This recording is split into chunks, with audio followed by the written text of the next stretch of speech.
Stickers, mineral water bottles, daily chemical products. Labels are everywhere in our daily lives. Behind all of them lies a common technical name: self-adhesive label.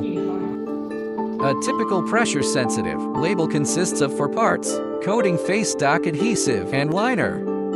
Coating is a special surface treatment applied to the face stock. It enhances print quality by providing scratch resistance, water resistance, and making colors more vivid. Face stock is the most essential part of the label. Depending on the application, it is generally classified into paper-based and film-based materials. Paper face stock includes materials such as coated paper, cast-coated paper, and wood-free paper.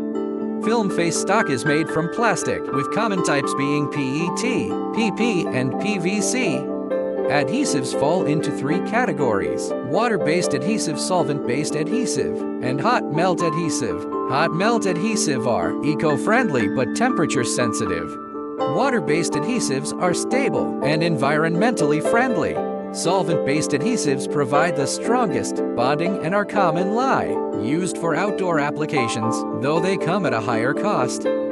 Release liners vary based on the printer type, storage environment, and other factors. In addition to standard paper liners, there are also glasson liners and PET liners, offering flexibility for different printing and storage needs.